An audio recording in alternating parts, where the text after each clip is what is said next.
the newsagents. Mr. Speaker, I'm privileged to be the proud owner of a copy of the former Prime Minister's new book. It's a rare, unsigned copy. It's the only unsigned copy. It's quite the read. She claims the Tory party's disastrous kamikaze budget that triggered chaos for millions was, her words, the happiest moment of her premiership. Has the Prime Minister met anyone with a mortgage who agrees? In case you couldn't work it out for yourself, that was Sir Keir Starmer talking about Ms. Liz Truss, who has a book out and a book to sell, even though she is not the greatest writer on the planet. She also did crash the economy. She also made Britain a bit of a laughingstock around the world. She didn't last as long as an iceberg lettuce, and she brought a certain amount of humiliation to the Conservative Party. But she has an argument in this book, which is that civil servants have gained ever more power, even though they don't have the responsibility of meeting the electorate, whilst MPs have responsibility, but less and less power. An administrative state has been created in Britain, is her contention. Might she just have a point? Welcome to the Newsagents. It's John and it's crickets. I am Macaulay Culkin in Home Alone in the Newsagents studio without Emily and Lewis to berate me or to make my life a misery. So happy days all round. I am steering this ship all by myself. And Liz Truss's book is kind of interesting. I mean, bonkers in places in that everyone else is to blame but herself. But this central idea of hers, that there is sort of a deep state and that actually there has been a kind of contracting out of power by politicians to ever more powerful civil servants, so that civil servants take the rap for whatever goes wrong and the politicians can walk free, but there is no way of really holding the civil servants to account. I don't know. Is it lunacy? Is it demented? Is it a kind of fiction in her head that doesn't exist in reality? Or is there something? Because undoubtedly there are an awful lot of regulators out there that have quite a lot of power. There are agencies within government that take decisions where there isn't the scrutiny that there might be if it was ministers taking charge. And one of the people she takes central aim at in this book is Tony Blair and the 10 years that he was Prime Minister for handing over too much power. And you'll remember the first decision that Blair made when he became Prime Minister with Gordon Brown was to give operational independence to the Bank of England to set interest rates. And of course, the history of Britain up until that point had been that kind of you'd get a Chancellor of the Exchequer a year out from an election, would try to kind of engineer a little mini boom so that people would feel good about the economy, cut interest rates, and inflation would go soaring up with the long-term problems for Britain getting worse and worse. And they wanted to end that. But it did give the Bank of England more power. And so Liz Truss kind of might have a point. She was with Ian Dale on LBC talking about her book and talking about what is wrong with our civil service. What would you do to change it? If you'd had longer as Prime Minister, what would you have wanted to do to change that system? I think there are several problems which I identify. First of all, too much power now lies with the administrative state. And that's not to say that there's some evil genius controlling it all. I'm not saying that at all. In fact, it's very, very balkanized and atomized. But, huge power now lies with, whether it's all the regulators which have had mission creep like Ofcom, Ofgem, etc., with organisations like the Bank of England, with the Office of Budget Responsibility that now essentially sets the government's tax policy. So a lot of power has been outsourced. And politicians originally did this because they didn't want the blame for difficult decisions. It's much easier if the Environment Agency says, we're going to ban this, or Natural England says you can't build a road here because of bats. Yeah. But in fact, all that's happened is people are frustrated that politicians can't actually do things. My constituents often complain to me, well, why can't you stop Natural England doing this or Environment Agency doing this? The answer is, I have no power over what actually happens. So I think the growth of the bureaucracy and the power of the administrative state has been dramatic in Britain. And it started pre-Blair, but Blair turbocharged it. So I thought it'd be a good idea to talk to someone who worked alongside Tony Blair inside government, and that's John McTiernan, who was the former Director of Political Operations to Blair. And John, welcome to the Newsagents. Is there something in it? No, she's not got a point at all. First thing is, it is always the sign of a weak argument from a politician when they blame Tony Blair. Jeremy Corbyn used to do it. Liz Truss is now doing it. It's never their fault. Something's been done and it's not their fault. You always have to question politicians who say they were powerless when they were in leadership roles. I don't think there's anything wrong with blaming Tony Blair. I think what I find slightly, if you want to take offence at anything, it's blaming civil servants when you've been a politician and you're accountable. There's a fundamental, I suppose, epistemological problem here. It doesn't appear that Liz Truss understands the modern world. The modern world is complex, and the regulators she was having a pop at, like Ofcom, they were created because there were privatisations. They are the consequence of privatisations. The simple way of giving ministerial control over telecoms, over water, is to nationalise them. Because my good friend Lord Liddell, when he was a special advisor, worked in the transport department. He had to look on behalf of William Rogers, look over the annual plans of British Leyland, of British Rail, and so it's if she wished to have great state power, renationalise everything. But the thing is, it comes back to our system is complex, it's got rules, it's got regulations, because it needs to achieve outcomes through a complex systemic process. If you have an argument, make your argument and demonstrate that changes will have an impact and then legislate for them.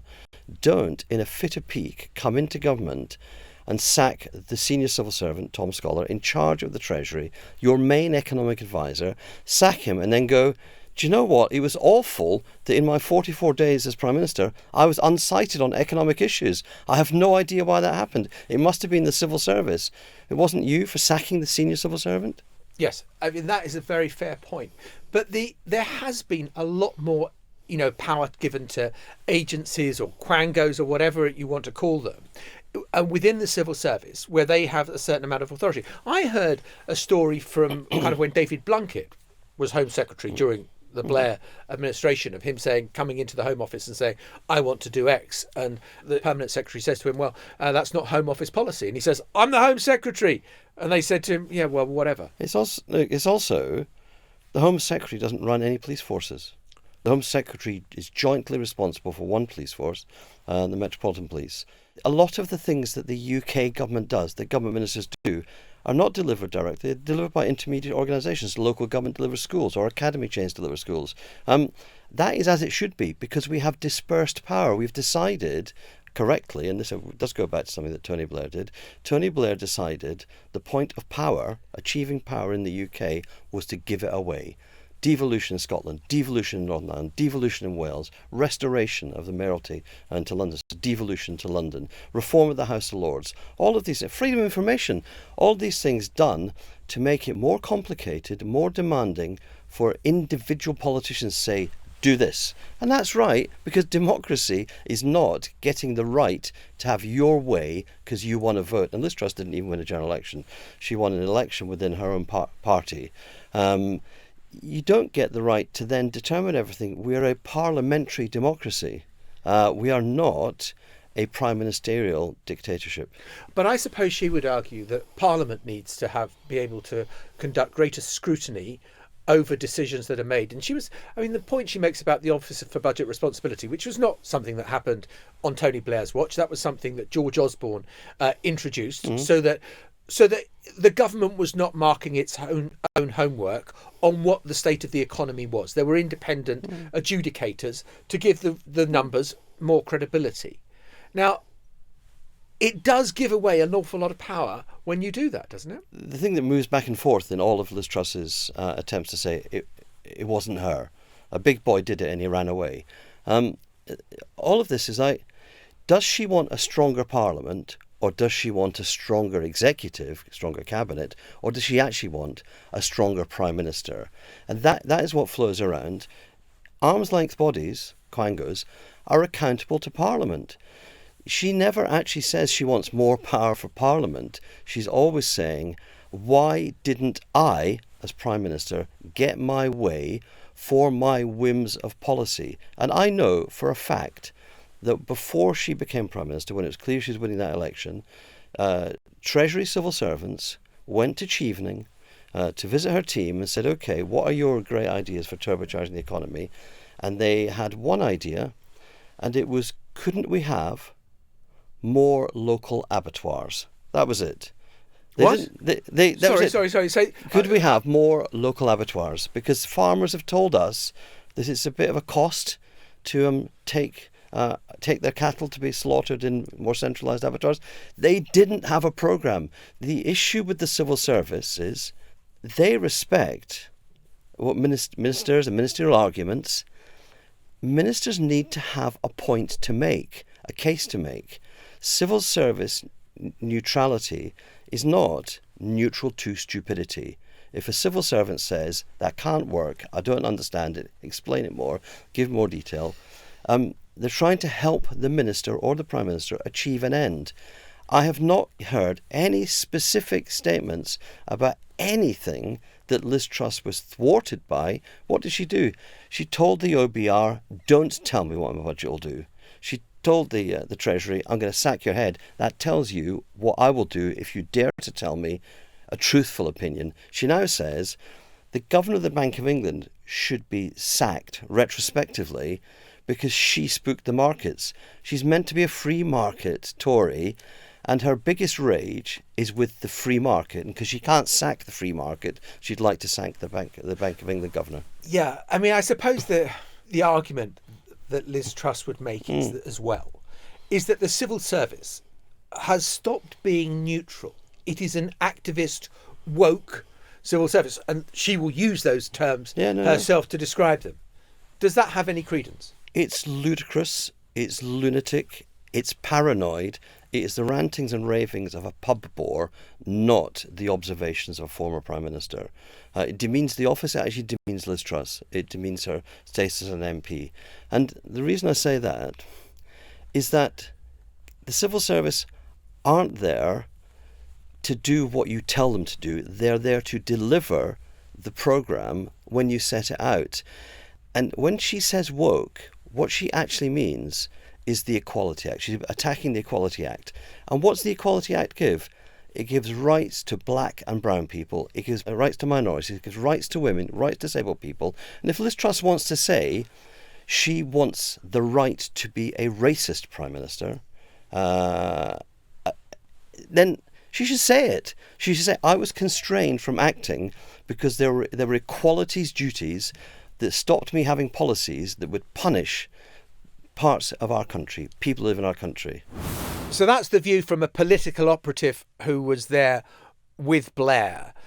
Let's get the view now of someone who has spent a long time in the civil service, in the Foreign Office, with very distinct views about the future and how we should develop. Because Tom Fletcher, who was our ambassador in Lebanon and was a policy advisor to Blair and to Brown and to Cameron, has just co-authored a report saying The World in 2040, Renewing the UK's Approach to International Affairs. And Tom, it's great to have you back on the News Agents. I mean, this is essentially about modernising the Foreign Office, but I suspect you could look at Whitehall and say that also could do with some modernisation. That's right. And look at the world and look ahead, not just to the next government, because everyone's doing that, but look ahead 3 or 4 governments, 3 or 4 administrations. Look at the world in 2040, the challenges that we know that you guys talk about all the time on the show, and to say, well, how do we actually prepare ourselves for that world?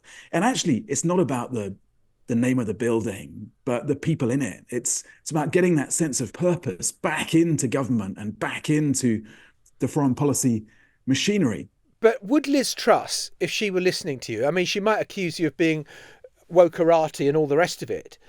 But isn't she sort of on the same page in saying civil service has to modernise in terms of what it's doing?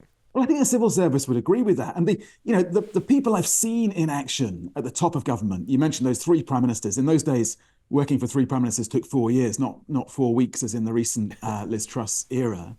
And, all those leaders, the ones who did it well, knew they had to get the civil service to deliver for them, to execute their policy for them. You've got an army of incredibly smart, bright, can-do people. And half the battle is making sure that those people are delivering your agenda. And, there's great willingness to do that in the Foreign Office and elsewhere. I can't remember if I told you last time, John, but I collected this book of advice for my son, Charlie, when I was working in Number 10. And I got all these world leaders to write their advice on leading governments.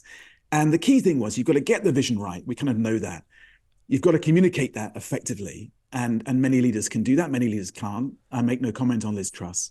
But the really important third one that they all highlighted, from Obama to Clinton to Bush to Gorbachev to Mandela, was you've then got to stick around and deliver on that vision. And that's the hardest of those three.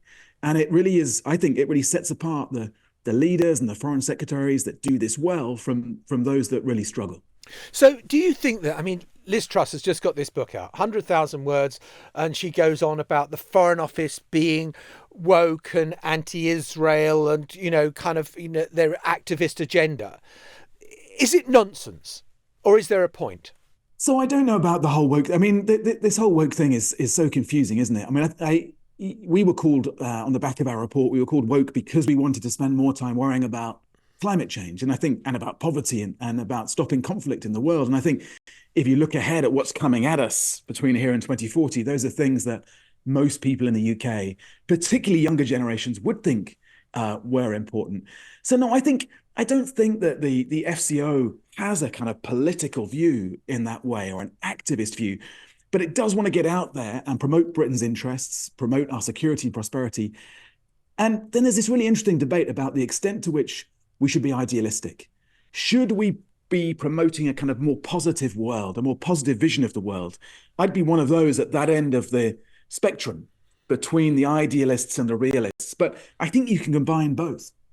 But then you go back to Robin Cook and an ethical foreign policy, and then you get the complication of selling arms to Saudi Arabia from BAE and all the complexities that went with that. It's a bit messy, isn't it, to kind of portray yourself as having an ethical foreign policy, and then you come up against reality. Yeah, you're bang on. I think the difficulty with all these things is when you try and capture it in a slogan, global Britain or ethical foreign policy, that actually then you're judged against that slogan the whole time. And foreign policy is way more complex.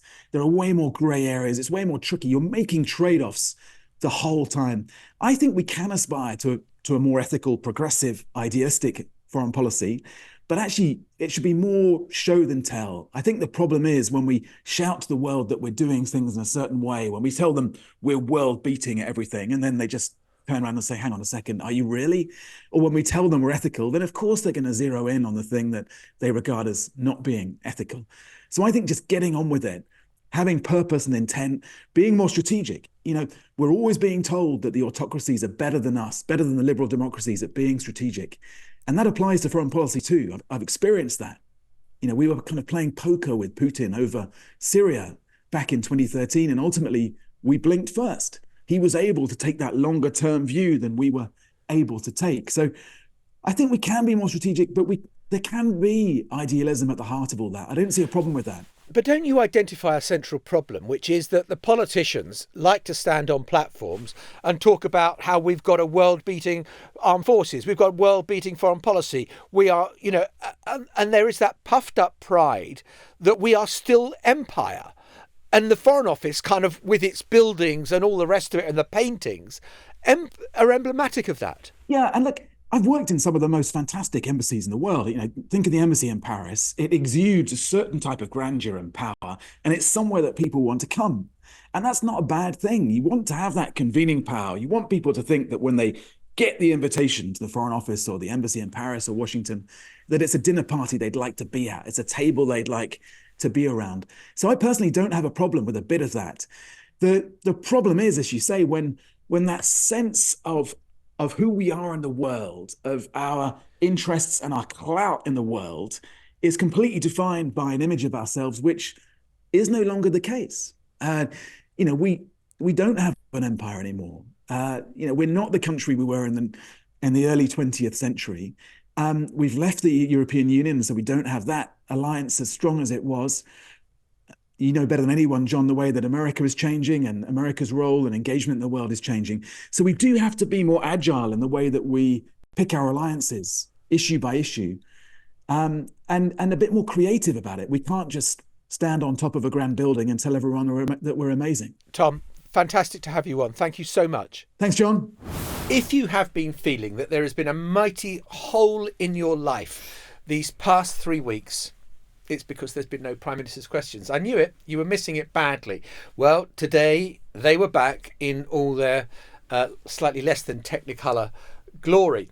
And Rishi Sunak had advice for Keir Starmer, which was to spend less time reading Liz Truss's book and maybe more time reading something else.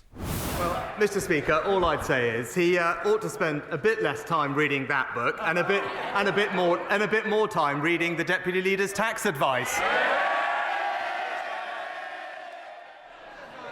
We've got a billionaire Prime Minister and a billionaire Prime Minister, both of whose families have used schemes to avoid millions of pounds of tax, smearing a working-class woman.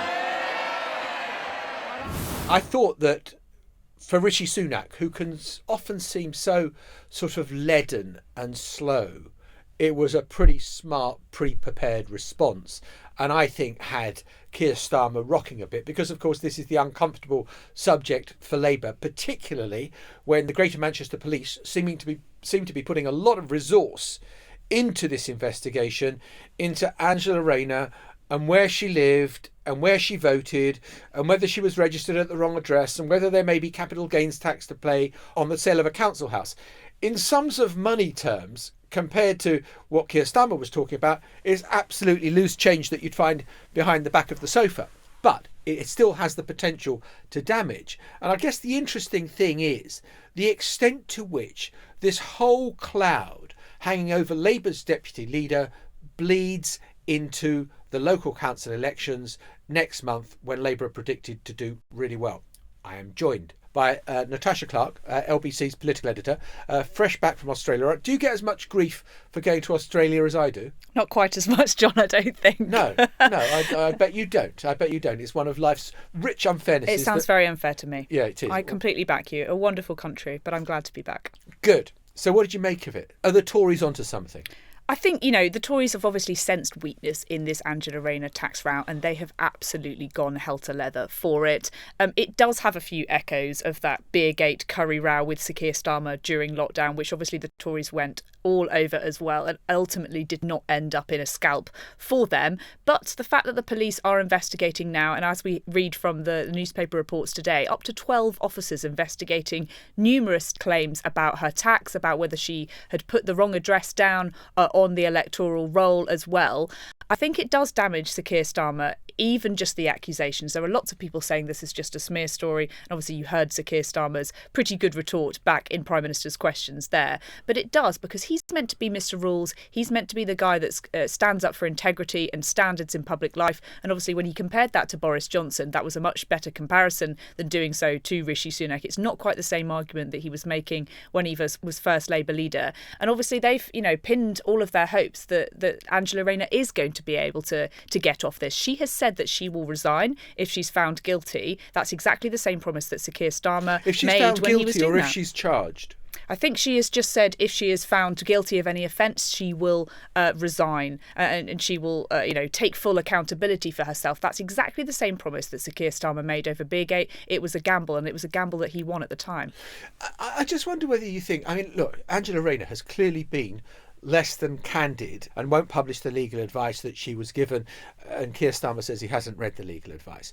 But is there a sense in which this actually could backfire on the Conservatives, in the sense that people start to feel sorry for Angela Rayner, that she's she's come from this very working class background. She gets a council house, she flogs it, she makes a few quid on the side, and maybe she didn't quite declare it. But compared to some of the other things that have gone on, it just looks like bullying, by the Conservatives and to an extent by Conservative sympathy newspapers. Yes, I think so. I think there is a risk that it does backfire and gives Angela Rayner a bit of sympathy, because I think generally she is well liked by quite a lot of people because they see her as quite a normal person. But you're right, she has been a little bit evasive in answering questions about this, and I think there is an argument that if she came forward and was a little bit more transparent, a little bit more honest about some of the answers and give them a little bit more in full, it might make this thing go away. However, now the chances of that I think have now gone. It's obviously blown up into a big police operation, and we're going to have to wait potentially weeks for the outcome of this. And like you say, it's going to be a drag on the local elections in a couple of weeks' time. I don't think it's really going to be an issue on the doorstep for voters. They're not going to be calling up and saying, oh, I'm not going to be voting for the Labour Party because of Angela Rayner's potential around her tax affairs. But for the Conservatives, obviously doing so poorly in the polls, they really are grasping at anything they can get. Is a corner finally being turned on this Rwanda legislation?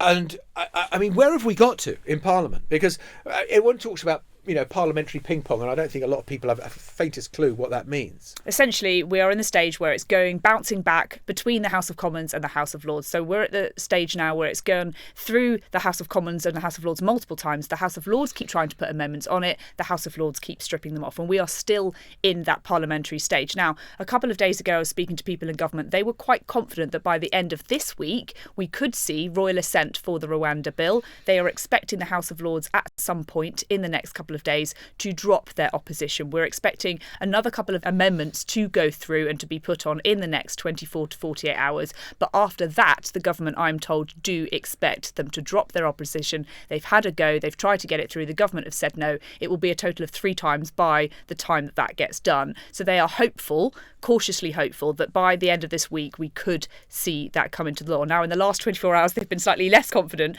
that it might happen, that it might continue their fight, because the House of Lords can continue their fight. There is no sort of onus on them to drop it. This is not a manifesto promise. It was not something that was promised in the Tory manifesto of 2019. So the Lords can essentially say, no, we're going to continue on with this for as long as they want to do so. But yes, it does feel that we are getting to the end of that end game. However, for Rishi Sunak, there are many more hurdles, as we know, to get those flights off to Rwanda. We are seeing in the newspapers more reports about exactly how he's going to operationalise that plan. So we'll come to the... What a ghastly word, operationalise. Operationalise, sorry, that is horrible word. Operationalisation of the Rwanda policy. How he's going to get it off the ground, per se. Quite literally. Before we come to that, I just want to ask one more question. So the Lords, you're saying, could just keep on going and putting more amendments down. They get sent back to the House of Commons. The Commons says, screw you, we're not taking it. It goes back to the Lords and they put another amendment down. And that's what they have been doing so far. There's no onus on them for them to stop doing so. But I think for many peers, they do feel that they have given it a good fight. They have tried to get the government to see their point of view. But at the end of the day, the government are saying, absolutely not. We're not considering any of this. There has been some chatter that the government may be looking at which they can try and make some concessions on. But I think, at the end of the day, the Commons has battered back these amendments time and time again. The government are very obviously keen to get those flights off the ground as soon as they can. I think many peers in the House of Lords are starting to think we are just delaying the inevitable in a sense. And I think that is where they're going to come to in the next few days. Right. Operationalisation. When will the first flight take off with people, asylum seekers, on their way to Rwanda? So the Home Office thinks it needs probably 6 to 8 weeks to get those flights off to Rwanda. They say they've been doing the legwork already. The government has apparently sent letters out to people that they're trying to put on the first flights. But the big question that everybody's asking at the moment is, do the Home Office have a carrier? Do they have a plane that is ready and willing to take those people to Rwanda? We know that airlines in the past have been absolutely slated for deciding to partner up with the Home Office, with the government to do so. There have been some reports in the newspapers that the government are considering using existing contracts that the Home Office has, using RAF planes, government-owned planes, possibly in relation to another airline, to get those flights off. But will that even happen? We now need to take a step back and wonder what's going to happen to all those legal challenges that the government are definitely going to face in the coming weeks. We know that charities are getting ready to launch legal challenges against the Rwanda policy. They are still going to argue that it is not safe to do so, and they will continue to try and stop it it. So before we even get to the planes, I think we're going to have to see another legal challenge at some point. Is there the grounds for legal challenge? Because I thought the whole point of the legislation was the legislation says Rwanda is safe. So I think the lawyers will be looking for absolutely any loopholes that they can. And there has been some suggestions that you could use other avenues by essentially using the Human Rights Act, by essentially using the ECHR, those conventions which say that it may not be safe, that may deny people their right to family life, that it may harm people's mental and physical health to put them on these planes. I think at the end of the day, these charities are going to try whatever means possible, whatever means they can, to try and get those flights off the ground. Now, whether they'll have a case or not, because we know the Supreme Court ruling last year, which is exactly why Rishi Sunak is pushing through this Safety of Rwanda bill law in the first place, because the Supreme Court said Rwanda is not a safe country. If this new bit of legislation can address all of those challenges, he has a chance. So, one other thing I've got to talk to you about, because yesterday on the podcast we talked about the smoking ban and the vote that was going to take place. Last night, vote happens, Rishi Sunak wins. I mean, that's the sort of headline. Peel away little bits of it and it doesn't look quite so good, because nearly half the Conservative Party either voted against or abstained on the vote, including some pretty high profile people. Kemi Badenoch, the business secretary, saying she couldn't support it. I went through multiple iterations of which way to vote, because my father died of cancer, and we believe that it was a lung cancer that actually spread to his brain. I think it's important that people understand that I am not a supporter of smoking. I want to see that smoke-free generation. But how we draft legislation and the approach we take is just as important as the intentions. The principle really that I was most against was equality under the law and treating adults differently. Creating a law which would mean that a 50-year-old could do something but a 49-year-old couldn't. So, Kemi Badenoch saying this whole basis on which Rishi Sunak has drawn up the legislation is wrong. It was a free vote, so she wasn't defying the Conservative whips, the chief whip in Parliament. She was perfectly entitled to do that. It just felt like a bit to me, when I was kind of watching it last night and reading about it, that it just felt like this was the start of the first leadership hustings for the battle to succeed him, with also Robert Jenrick coming out and saying, I'm not supporting it either. And, various Conservatives laying out their stalls. John, I think the Conservative leadership race has begun long, long ago before last night, but you're completely right. This is all about posturing for those candidates that may be in a position to take over from Rishi Sunak if he does fall or if he loses the next general election. We had Kemi Badenoch. She was the only cabinet minister to vote against this policy. That separates her from all of her other leadership rivals in a way. Imagine a Tory leadership contest in a couple of months' time where she can go, well, actually, Penny Mordaunt, you only abstained against it. You clearly don't care about freedom in the Conservative Party, but I do. I stood up for my values and what I believe was right. And you're right, of course, it was a free vote. Rishi Sunak knew that he was going to get these divisions in the Conservative Party when he announced it. But I don't think anybody was quite expecting such heavy numbers in favour of those abstentions, and also 57 Conservative MPs to actually vote against it. Those are big numbers, and they really do expose the divisions within the Conservative Party, and potentially what we could see in another Tory leadership contest, how much Conservative values really matter. And really, let's think about who they are targeting their audience at with those kind of suggestions. We know that the Tory grassroots as a group are far more right to the right than voters are generally, but equally Conservative voters too. So we know that they are going to start to be thinking about how they position themselves in that potential leadership race. We know that Penny Mordaunt will be one of them. Robert Jenrick has suggested that he might be one of them too. They will all be jostling for that top position when that Tory leadership does eventually come. Natasha, brilliant. Thank you very much. Thanks so much for having me. Just before we go, I want to point you in the direction of our sister podcast, The Sport Agents, because they've got a brilliant exclusive with Eni Aluko, who you will know, former Lioness, England footballer, who has also been blazing a trail in Italy, where she's become the first black woman sports club owner. But she wants to talk about the lack of diversity on sports governing bodies around the world. It's a really good listen. I say it all the time that men's football in this country is still not a safe space for women. Whether you're the wife of an average football fan that loves football, or you're me who works in the professional broadcasting space, it's not a safe space. It's not a safe space physically, going to a stadium, and it's not a safe space online. So when we look at the next generation of young girls now who are alive to football because of the Lionesses and who likely want to get into football, whether they play or whether they, work behind the scenes or work in marketing, what would make them want to do that when there's daily casual racism, sexism, misogyny towards the women at the top? I just refuse now to sit back and go, oh, it's part of the job. I can't do that anymore, Gabby. So for me, I'm talking to government, like, how are we going to create laws that mean that this is not so easy? Because, I wouldn't, if I speak to my 16-year-old self, if I wasn't playing football, but I love football, I'd want to work in media. I'd want to do something in football. It's terrifying. It's scary how easy it is on social media to just attack women routinely. And misogyny is not even a hate crime at this moment in time. But there's so much misogyny online. Unfortunately, football in this country is a sort of access point. I think it's the last bastion of what people consider a male-only space. It has been for a long time a space where men have been able to express themselves freely without the gaze of women and all of this stuff. But I think the reality is football has always been a game for everyone. And now women are becoming much more part of it. But the backlash, I feel like it's getting worse. Do go to the sports agents on Global Player. We, hopefully, will be back tomorrow. I'll have some friends with me. Bye-bye. The Newsagents.